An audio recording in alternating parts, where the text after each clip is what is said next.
Olá, meus caros, tudo bem? Sejam bem-vindos ao canal Humanitas, o canal de pesquisa na área de humanidades. Eu sou o professor Cristiano Mello e falo aqui com vocês. Se você é novo aqui no canal, seja bem-vindo. Ative as notificações e dê o seu like no final do vídeo. Assim você demonstra que está gostando dos conteúdos aqui produzidos. E também ajude a compartilhar os conteúdos junto aos colegas e aos familiares. No vídeo de hoje, eu abordo as três obras lidas durante os meses de outubro e novembro. Faz parte de um quadro aqui no canal, no qual nós discutimos as obras pelo teor estético, estruturante, falamos sobre o teor biográfico de alguns autores. Antes de iniciar aqui o nosso vídeo, eu peço que você visite o portal científico Café das Humanidades. Por lá você vai encontrar uma grade de cursos destinados à capacitação acadêmica.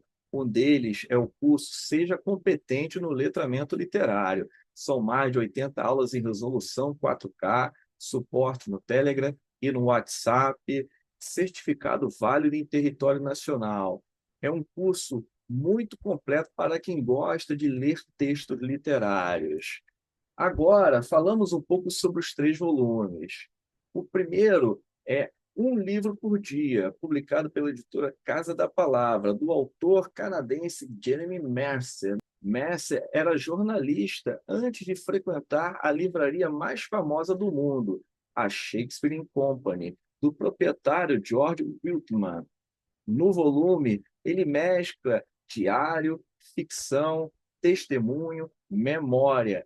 Durante a década de 90, Mercer se hospeda na livraria Shakespeare Company e durante 4 meses ele vai precisar ler um livro por dia, vai precisar trabalhar, vai precisar atender os compradores, os usuários, os turistas. Ele vai narrar as picuinhas, os perrengues que ele passa na cidade de Paris. Aqui, o autor se preocupa em traçar um panorama histórico da cidade parisiense, falando um pouco mais sobre a cultura local, os modismos, a língua, a gastronomia. É um livro de 39 capítulos, 320 páginas, que merece ser lido e aplaudido. Peço licença para ler a nota do autor no início da obra. O que se segue é a história de como eu consegui abrir uma velha e peculiar livraria em Paris, os memoráveis acontecimentos que ocorreram lá durante a minha estadia. Ao escrever memórias assim, a verdade se torna líquida. O verdadeiro motivo que me trouxe à França e tudo o que aconteceu nessa livraria exigia uma capacidade muito maior do que estas páginas comportam. Dessa forma, os acontecimentos foram destilados, condensados e então novamente destilados. Foram tomadas pequenas liberdades com a cronologia. Certos incidentes foram omitidos ou modificados, e o nome de uma pessoa foi alterado a pedido dela. O segundo volume é o livro Tocaia do Norte, da autora paulista Sandra Godinho, publicado pela editora Penalux. A autora recebeu o prêmio da cidade de Manaus, uma obra de 2020.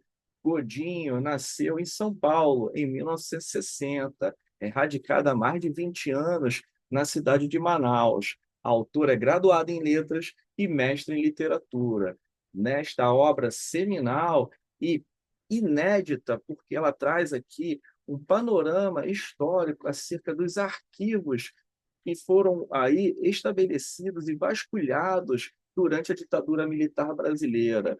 O enredo versa sobre o genocídio da tribo indígena Wayame-Artroari, sobre a construção da BR-174, sobre a vida do protagonista João de Deus, do padre Chiarelli, sobre a construção da hidrelétrica Balbina, sobre a destruição da cidade flutuante, uma comunidade vizinha à cidade de Manaus.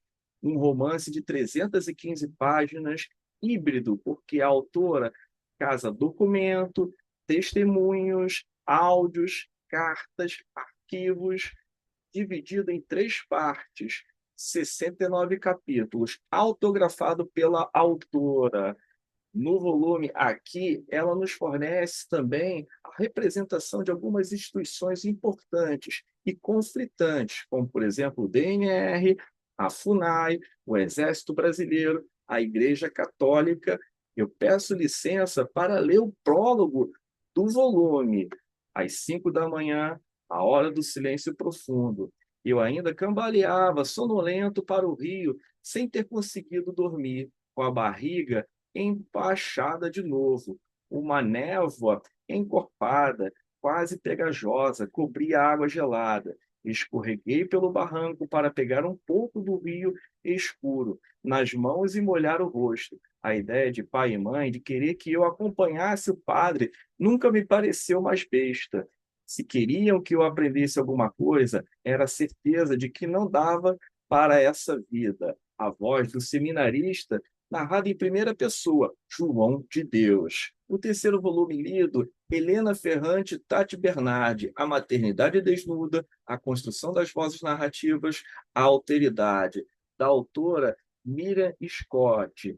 Miriam nasceu em Manaus em 1981. É uma autora consagrada na literatura brasileira. Já participou de inúmeras feiras literárias. O canal Humanitas teve a honra de entrevistá-la no mês passado. Eu vou deixar o link para que você também possa entender e compreender a entrevista. Nesta obra, fruto do seu mestrado, desenvolvido na PUC de São Paulo, a autora analisa a obra de duas autoras, Helena Ferrante, italiana, e Tati Bernardi, brasileira, por um olhar sobre a representação da maternidade, abordando um tema tão polêmico, tão sensível. Ela discorre acerca de algumas obras teóricas da literatura contemporânea, como, por exemplo, Levinas, Karl Erich Schuhammer, dentre outros autores importantes. Neste volume de 170 páginas, muito bem desenvolvido, composto por uma linguagem ensaística, a autora consegue casar fragmentos das obras lidas com a parte teórica desenvolvida, publicado pela editora Giostre, uma obra que merece ser lida pela academia. Peço licença para ler a orelha do livro. Helena Ferrante e Tarde Bernardi, ao lançar mão da escrita fantasiosa no que tange à maternidade, apresentam narradoras protagonistas que se julgam inadequadas para a sociedade de seu tempo. Portanto, anacrônicas em relação ao presente que experimentam. Uma obra que foi autografada pela autora. Bom, por meio desses 3 volumes aqui apresentados sumariamente, eu penso que estabeleci o contato maior com o leitor, sabendo que durante o ano de 2025 foram lidas e apresentadas mais de 25 obras aqui no canal. Portanto, se você deseja ver as edições anteriores das obras lidas, eu peço que você vasculhe e visite e selecione as leituras lidas e acompanhe também no Instagram, Café das Humanidades. Por lá, nós desenvolvemos abordagens teóricas e resumos sobre as obras lidas. Um abraço, boas leituras e até logo!